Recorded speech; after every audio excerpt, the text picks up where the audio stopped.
everyone, welcome back to my channel Doctor for All with Dr. Rakshita here. Hope you all are doing good. Keeping your brain healthy is a very important task. हमारे brain को healthy रखना एक बड़ी जिम्मेदारी है हमारी, हमें उसका खास ख्याल रखना है क्योंकि इट्स मॉनिटरिंग योर बॉडी, पूरे बॉडी को वो गवर्न कर रहा है, सुपरवाइज कर रहा है, like a king it's sitting on the top of your body, like head में अपने सिचुएटेड है. So today I'll be sharing with you 7 important tips to keep your brain healthy. So let's begin fast without any delay. First important point is to boost your brain health. क्या करना है हमें कि mental exercise करना है. Mental exercise हमारे brain को strong रखेगा. मेंटल एक्सरसाइज में आती है चीज़ें जैसे कि क्रॉसवर्ड्स है, पजल्स है, आपके लिए वर्ड सर्चेस करिए, पेपर में ढूंढिए, कार्ड्स खेल सकते हैं, रीडिंग इम्पॉर्टेंट है, रीडिंग करिए, उससे भी हमारी ब्रेन हेल्थ बूस्ट होती है.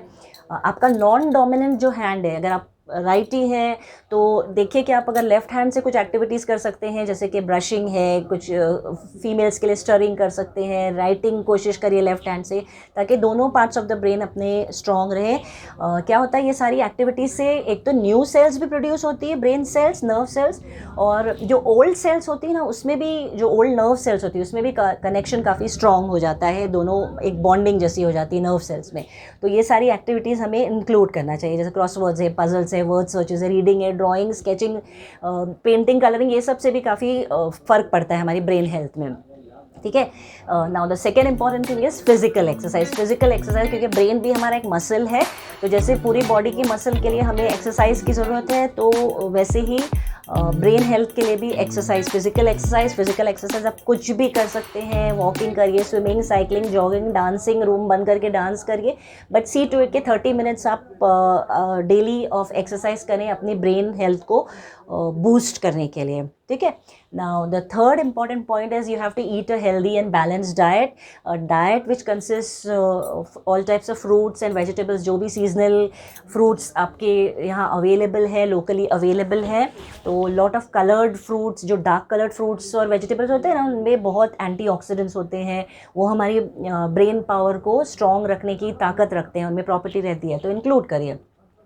ऑरेंजेस है, सारी बेरीज़ है, सारे नट्स इंक्लूड करिए, वॉलनट्स, आमंड्स है, सीड्स सारे इंक्लूड करिए. नॉन वेजिटेरियन है तो फ़िश खाइए, फैटी फिशेस ज़्यादा खाइए, ऑयली फिशेस खाइए. फैटी फूड जो है ना, उसको अवॉइड करना है, या बाहर का जो जंक फूड हम कहते हैं जैसे पिज़्ज़ा है, बर्गर है, या ज़्यादा तली हुई चीज़ें, वड़ा पाव, समोसा, पेस्ट्रीज़ है, कुकीज़ हम ज़्यादा खा रहे हैं आजकल, ये सारी चीज़ें, तो वो सारी चीज़ें, या बेकरी प्रोडक्ट्स है काफ़ी, तो वो डाइट से अलग कर देना है, एक्सक्लूड करना है, कम खाना है. रेड मीट कम हो सके तो कर दीजिए. इम्पॉर्टेंट है हमारी ब्रेन हेल्थ के लिए. Lots of fruits and vegetables हैं, जैसे मैंने बताया, जो भी अवेलेबल है. Spinach is very good for brain health. Green leafy vegetables, सारी पल्सेस हैं, दालें हैं, गेहूँ, बाजरा, जवार, everything is good. All the dals, possible dals हैं जो they are very good for your brain health. So include all these things in your diet. Diet में एक और चीज़ है कि वाटर इंटेक आपको बहुत करना है, 8 to 10 ग्लासेस ऑफ वाटर, क्योंकि डिहाइड्रेशन से हमारा ब्रेन हेल्थ अफेक्ट होता है. देखिए, आपने देखा होगा कि जब हम कम पानी पीते हैं तो हमारी ब्रेन हेल्थ अफेक्ट होती है, हम सोचने का पावर थोड़ा कम हो जाता है, हम थोड़े चिड़चिड़े से हो जाते हैं, भूल जाते हैं, ब्रेन फॉग जैसा होता है. So you see to it कि 8 to 10 ग्लासेस ऑफ वाटर आपको पीना है, इंक्लूड करना है डेली इन योर डाइट. तो lots of fruits and vegetables, everything should be included in your diet, और उसमें वाटर इंटेक भी अच्छा होना चाहिए. Now, the next important point to boost your brain health is good sleep. Sleep of 6 to 8 hours per day. Good quality sleep, specially first part of जो रात होती है ना, तो उसमें आप अगर सोते हैं अच्छे तरीके से, a sound sleep is important. ऐसा नहीं कि सो रहे हैं फिर उठ रहे हैं फिर सो रहे हैं. A good quality sleep, sound sleep is important. उससे भी हमारी ब्रेन हेल्थ काफ़ी बूस्ट होती है, इंप्रूव होती है. स्लीप में हमारी सारी सेल्स री एनर्जाइज, रिजुविनेट होती है, तो ब्रेन सेल्स भी री एनर्जाइज होती है, हील होती है, उनको टाइम मिलता है हील होने का, तो रिलैक्स होने का, और वापस से रिजुविनेट होने का, ताकि नेक्स्ट दिन उन्हें वो काम कर सकें. So see to it you get a good amount of sound, good quality sleep is important. Next important point, fifth point is कि आपको अपना ब्लड प्रेशर, ब्लड शुगर और कोलेस्ट्रॉल, ये तीनों चीज़ों को कंट्रोल में रखना है. तो तीनों चीज़ों को आप कंट्रोल में कैसे रखेंगे कि डॉक्टर को भी दिखाना है अगर ये तीनों चीज़ें हाई हैं, तो उनके लिए जो भी मेडिसिन सजेस्ट करते हैं, एक्सरसाइज, डाइट पे चेकअप। तो अगर क्या होता है कि हाई बीपी से भी जिन लोगों को देखा गया है जिनको हाई बीपी रहता है, later on age age advances उनको मेमोरी डिक्लाइन होता है, मेमोरी के प्रॉब्लम्स होते हैं, डिमेंशिया होता है, अल्जीमर्स के प्रॉब्लम होते हैं। तो यू सी टू इट कि आपका ब्लड प्रेशर मेंटेन रहे। ब्लड शुगर, डायबिटिक्स को देखा गया है कि मेंटल डिमेंशिया और डिक्लाइन ज़्यादा होता है, और जिनको कोलेस्ट्रॉल, बैड कोलेस्ट्रॉल ज़्यादा रहता है तो उनको भी देखा गया है कि लेटर ऑन मेमोरी डिक्लाइन या डिमेंशिया के प्रॉब्लम्स बहुत होते हैं। तो जस्ट सी टू इट कि आप वो तीनों चीज़ें कंट्रोल में रखें, ठीक है। Next important point two boost your brain health is care for your emotions. उसका मतलब है कि आपको अपना स्ट्रेस लेवल्स कम रखना है।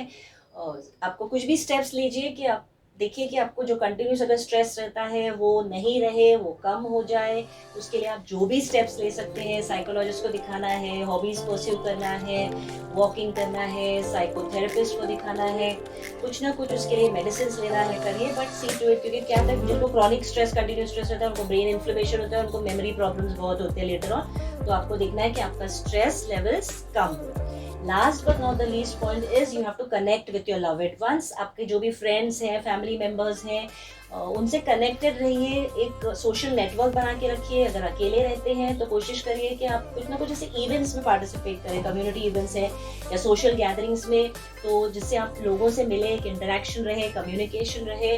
तो उससे क्या होगा कि ब्रेन की हेल्थ काफ़ी अच्छी रहती है। ब्रेन देखा गया है कि जो लोग अकेले रहते हैं, सॉलिटरी यानी बोले जो घर में रहते हैं अकेले, तो या डिप्रेस्ड रहते हैं, सैड रहते हैं, तो उनकी ब्रेन हेल्थ काफ़ी अफेक्टेड रहती है। ब्रेन अट्रोफी बोला जाता है, जो छोटा हो जाता है ब्रेन की सेल्स, ब्रेन का साइज कम हो जाता है। तो आपको देखना है कि आप कनेक्टेड रहिए लोगों से, कुछ ना कुछ इवेंट्स में पार्ट रहिए जहाँ लोग आपको मिले। That's all for today. अगर ये वीडियो आपको हेल्पफुल और इन्फॉर्मेटिव लगता है तो प्लीज़ उसे लाइक करिए। अगर अभी तक आपने सब्सक्राइब नहीं कर दिया है तो प्लीज़ सब्सक्राइब कर दीजिएगा। ज़्यादा से ज़्यादा लोगों में ये इन्फॉर्मेशन शेयर करिए ताकि उनको भी ये इन्फॉर्मेशन हेल्पफुल रहे। That's all for today. See you again in my next video. Till then, bye-bye and take care.